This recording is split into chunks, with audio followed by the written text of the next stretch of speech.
Hello everyone. तो दोस्तों, आगामी परीक्षाओं की तैयारी में आज हम देखने वाले हैं एक हिंदी का प्रैक्टिस सेट। जितने भी इस सेट में क्वेश्चन होंगे सारे एक्सपेक्टेड और इम्पोर्टेंट होने वाले हैं। तो चलिए दोस्तों, साथ मिलकर आज की वीडियो को भी स्टार्ट करते हैं। आज की वीडियो में पहला सवाल, पोथी तद्भव शब्द का तत्सम कौन होगा। 4 ऑप्शन आपके सामने हैं, पत्थर, पुस्तिका, पहाड़ या फिर उपरोक्त में से कोई नहीं। पोथी तद्भव शब्द का तत्सम कौन हो जाएगा, पुस्तिका। ऑप्शन नंबर बी हो जाएगा इसका बिल्कुल राइट ऑप्शन। साथ ही जिस तरीके से पत्थर है, पत्थर का तत्सम क्या हो जाता है, प्रस्तर हो जाता है। ये भी आपको पता होना चाहिए। बढ़ते हैं दोस्तों नेक्स्ट क्वेश्चन की ओर। अगला सवाल, अब अगले सवाल में हमें शुद्ध वर्तनी चुनना है। 4 ऑप्शन इसमें भी आपके सामने हैं। साप्ताहिक नहीं होता, बादाम नहीं होता, नदान भी नहीं होता, तो सही क्या हो जाएगा, व्यावसायिक। ऑप्शन नंबर सी राइट कर लेते हैं। अगला सवाल, अज्ञानांधकार का सही संधि विच्छेद कौन हो जाएगा। सिंपल सा सवाल है, अज्ञान प्लस अंधकार हो जाएगा। ऑप्शन नंबर सी में इस तरीके से दिखता है, तो ऑप्शन नंबर सी को राइट करते हैं। अगला सवाल, अब अगले सवाल में हमसे पूछा गया, आदि प्लस आत्मिक का संधि विच्छेद क्या हो जाएगा। अब बताओ फिर किसका संधि विच्छेद है, हमें बताना है। आदि प्लस आत्मिक किसका हो जाएगा, आध्यात्मिक का। आध्यात्मिक कौन सा वाला, ऑप्शन नंबर बी वाला। आध्यात्मिक बराबर आदि प्लस आत्मिक। ऑप्शन नंबर बी को राइट करते हैं। अगले सवाल की तरफ बढ़ जाते हैं। अब अगले सवाल में हमसे पूछा गया, कनिष्ठ शब्द में प्रयुक्त प्रत्यय कौन सा है।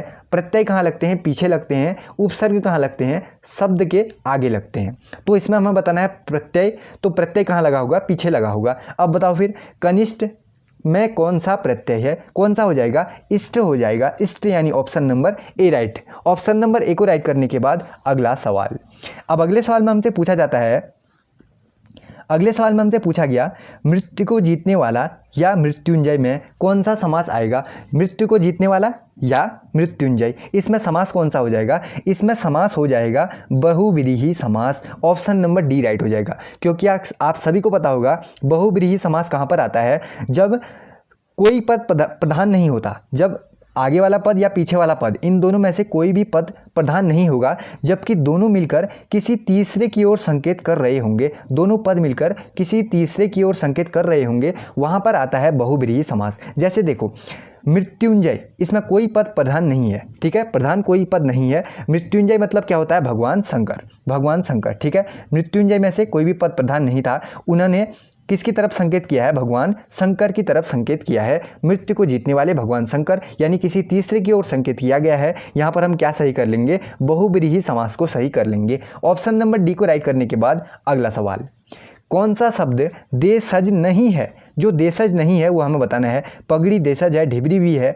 गड़बड़ भी है, कौन सा नहीं है, कोट नहीं है। देशज शब्द कोट नहीं होगा। ऑप्शन नंबर ए को राइट करने के बाद अगला, वृक्षों पर पक्षी बैठे हैं, इस वाक्य में पर कौन सा कारक है। पर देखो, वृक्षों पर पक्षी बैठे हैं। अब देखो, आपने याद किया होगा तो ये एक ही बार में आप लोग जवाब दे देंगे। कौन सा हो जाएगा फिर, अधिकरण हो जाएगा। पर कौन सा कारक है, पर सा कारक है, कौन सा कारक आ जाएगा, अधिकरण आ जाएगा। ऑप्शन नंबर ए को राइट करने के बाद अगला, गंगा के पर्यायवाची शब्द हैं।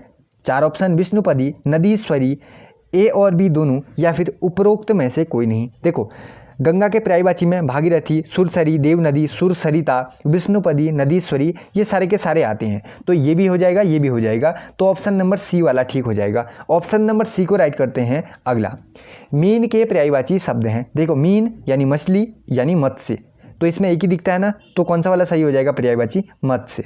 मीन, मछली, मत्स्य। ऑप्शन नंबर ए को राइट करने के बाद अगला, उपेक्षा का विलोम शब्द है। उपेक्षा का विलोम क्या हो जाता है, अपेक्षा हो जाता है। इंपॉर्टेंट सवाल है, बहुत जगह ये क्वेश्चन आपको देखने को मिला भी होगा। ऑप्शन नंबर सी को राइट करते हैं। अगला सवाल, तो दोस्तों जितने भी इसमें क्वेश्चन हैं सारे इंपॉर्टेंट हैं, तो मेरे आंसर बताने से पहले आप लोग एक बार अपना आंसर देना और चेक करना कि आपके आंसर कितने सही हैं, कितने सवालों पर आप सही आंसर दे पाए हैं।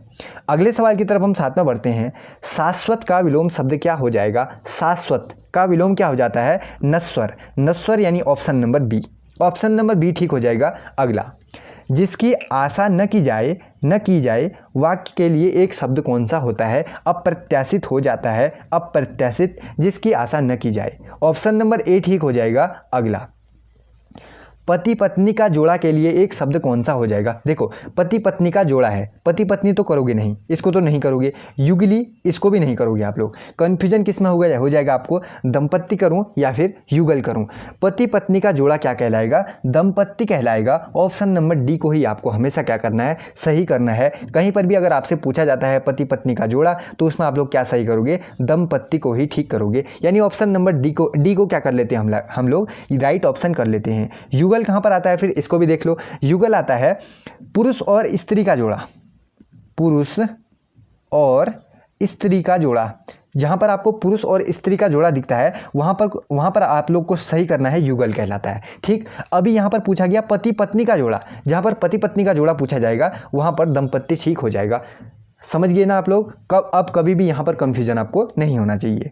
अब अगले सवाल की तरफ हम साथ में बढ़ जाते हैं। अगला सवाल, वहाँ जाओ कैसा वाक्य है। देखो वहाँ जाओ निषेधवाचक तो नहीं है, अब यहाँ पर अनुरोध भी नहीं किया जा रहा है, पूछा प्रश्न कोई जा रहा है, प्रश्न भी यहाँ पर नहीं पूछा है, तो ये तो गलत कर लिए, आज्ञावाचक कर लेते हैं। वहाँ जाओ यानी कोई आज्ञा यहाँ पर दी गई है। ऑप्शन नंबर बी को ठीक कर लेते हैं। अब अगला देखो, फिर मखमली जूते मारना मुहावरे का क्या अर्थ होता होगा। मखमली जूते मारना मतलब क्या होता है, मीठी बातों से लज्जित करना। ऑप्शन नंबर ए ठीक हो जाएगा। अगला सवाल, ठन ठन गोपाल का क्या अर्थ होता है, बताओ। 4 ऑप्शन है, बेकार, समय आने पर मुकरना, कंगाल या फिर धनवान। ठन ठन गोपाल का अर्थ क्या होता होगा, कंगाल होता है। कंगाल यानी ऑप्शन नंबर सी राइट हो जाएगा। अगले सवाल की तरफ हम साथ में बढ़ जाएंगे।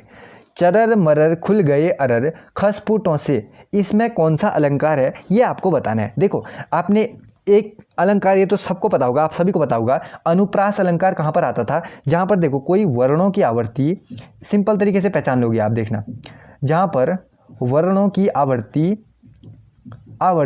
एक से अधिक बार आपको देखने को मिल रही होगी, वहाँ पर सिंपल तरीके से आप लोग देखना। देखो चर र मर र फिर अर र, वर्णों की आवर्ती क्या दिखी आपको, फिर यहाँ दिखी, फिर इससे बाद यहाँ दिखा, फिर इसके बाद यहाँ दिखा, वही उसी टाइप के अक्षर आपको दिखने को मिलते रहेंगे, वर्ण बार बार आ रहे होंगे। वहाँ पर सीधे सीधे आप लोग क्या कर लेते हो, अनुप्रास अलंकार ठीक कर लेते हो। तो यहाँ पर भी ऐसा ही है, तो यहाँ पर भी हम लोग अनुप्रास अलंकार को ही ठीक कर लेते हैं। तो ऑप्शन नंबर ए को राइट करने के बाद हम बढ़ जाते हैं अगले सवाल की तरफ में। निम्न में से दीर्घ संधि का उदाहरण कौन हो जाएगा। दीर्घ संधि कहाँ पर होती है बताओ। फिर देखो दीर्घ संधि तो सिंपल था, आप सभी को पता था ना, जैसे जहाँ पर ओ आता था कोई पहले वाले अक्षर में आया, फिर जहाँ पर जुड़ा वहाँ पर भी ओ आया, तो वहाँ पर जब संधि जुड़ती थी तो वहाँ पर क्या आ जाता था, आ जाता था। इसी तरीके से ई होता था ना, या छोटा ई या बड़ा ई कुछ भी होता था, जैसे हम वहाँ पर छोटा ई मान लेते हैं, जैसे ई होता था तो यहाँ पर क्या आ जाता था, बड़ी ई का हमें देखने को मिल जाता था। इसी तरह ऊ होता था, वो जुड़ता होता था, जुड़ के क्या बनता था, वहाँ पर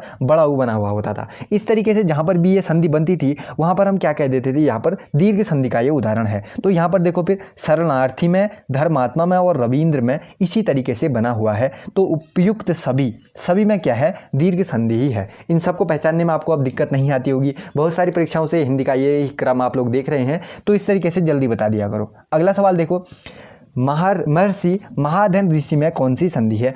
महर्षि में कौन सी संधि है, देखो महर्षि का जब हम संधि विच्छेद करेंगे तो हमें मिलेगा महाधन ऋषि। अब इसमें देखो एक चीज़ आपने पढ़ा होगा, जब ओ आ के बाद कभी ई उ री इस तरीके से आता था तो ये क्या हो जाता था, जुड़ के हो जाता था ए ओ या फिर अर हो जाता था। पढ़ा है ना आप लोगों ने। तो यहाँ पर भी यही हुआ है, एक बार ध्यान से देखो, यहाँ पर महा इस तरीके से देखते हैं, देखो आया है ना, आ लिख दो, प्लस इसमें क्या आया, फिर यहाँ पर री आया, री लिख दो, फर्स्ट इसका लास्ट अक्षर जहाँ पर जुड़ा है इसका फर्स्ट अक्षर। तो देखो आधन री यहाँ पर मिले तो महर्षि बना, हर्षि यानी क्या, अर बना है, क्या बना है, अर बना है। तो अर कहाँ पर बनता है, गुण संधि पे बनता है, गुण संधि पे बनता है। तो ऑप्शन नंबर ए को यहाँ पर हम लोग राइट कर लेंगे। अब अगले सवाल की तरफ हम साथ में बढ़ जाएंगे। भाववाचक संज्ञा का उदाहरण है। भाववाचक संज्ञा यहाँ पर कहाँ पर आई है, लड़कपन में आई है, सीधे है। ऑप्शन नंबर ए को राइट कर लो। अगला, अगर आपने बहुत समय से तैयारी की है, हिंदी को अच्छी तरीके से देखा है, तो हिंदी के जवाब देने में भी आपको थोड़ी सी भी दिक्कत यहाँ पर नहीं आ रही होगी। वही सवाल है, इंपॉर्टेंट है, कुछ रिपीटेड है, तो आपका स्कोर अच्छा बनना चाहिए इस सेट में। अशुद्ध शब्द का चयन कीजिए। अशुद्ध बताओ। फिर देखो मूलतः, दुख और कवक तो ठीक लग रहा है। देखो मूलतः इस तरीके से आपने पढ़ा नहीं होगा ना कहीं, तो ऑप्शन नंबर सी को ही राइट कर लेते हैं। अगला, शुद्ध शब्द का चयन कीजिए। अब बताओ फिर आप लोग यहाँ पर शुद्ध कौन सा है, समसामयिक इसी तरीके से लिखते हैं, ठीक है। व्यवहार यही है, विशेषतः ये भी तो है, 3 तो ठीक है। तो उपयुक्त सभी यानी ऑप्शन नंबर डी वाला राइट हो जाएगा। अगला, शुद्ध वाक्य का चयन कीजिए। देखो, मेरी पढ़ाई बहुत नुकसान होती है, नहीं। मेरी पढ़ाइयाँ का नुकसान नहीं, मेरी पढ़ाई का बहुत नुकसान हो रहा है, ठीक है। इनमें से कोई नहीं, तो यही ठीक लग रहा है। फिर कौन सा वाला, मेरी पढ़ाई का बहुत नुकसान हो रहा है। ऑप्शन नंबर सी को राइट कर लेते हैं। अगले सवाल की तरफ बढ़ जाते हैं। एक और सवाल बार बार आने वाला इंपॉर्टेंट, उद्धरण या अवतरण चिन्ह कौन सा होता है, बताओ। फिर कई लोगों ने, आप लोगों ने पढ़ा भी होगा, उद्धरण चिन्ह कहाँ पर आता था। जैसे किसी महापुरुष ने कोई कथन बोला होता है, अगर कहीं पर पैराग्राफ में ज्यों का त्यों कथन लिखा जाता है, क्या होता है, यहाँ पर कथन को ज्यों का त्यों जैसा था वैसा लिखा जाता है, तो वहाँ पर कौन सा चिन्ह प्रयोग करते हैं हम, वहाँ पर हम करते हैं उद्धरण चिन्ह का प्रयोग करते हैं, जो इस टाइप से होता है। जो किस टाइप से होता है, ऑप्शन नंबर बी टाइप से होता है। आप लोगों ने देखा होगा, देखो किसी महापुरुष का कहीं पर कथन लिखा जाता है तो पहले ऐसा, फिर ऐसा वाला, ये याद आ गया ना आप लोगों को, पैराग्राफ में कहीं ना कहीं आप लोगों ने देखा होगा। तो यहीं पर लगता है उद्धरण चिन्ह, ठीक है। तो ऑप्शन नंबर बी तरीके का होता है, बी वाला देखो, यही राइट कर लेते हैं। अगले सवाल की तरफ साथ में बढ़ जाते हैं। शकुन का विलोम शब्द हो जाएगा अपशकुन, सिंपल सा, इसको तो आप लोग भी गलत नहीं करोगे। अगला देखो, फिर जल के पर्यायवाची शब्द हैं, सिंपल है, तोय, पार्स, तोय, पानी और सलील, सलील ये सभी होते हैं। फिर उपर्युक्त सभी, ऑप्शन नंबर डी राइट हो जाएगा।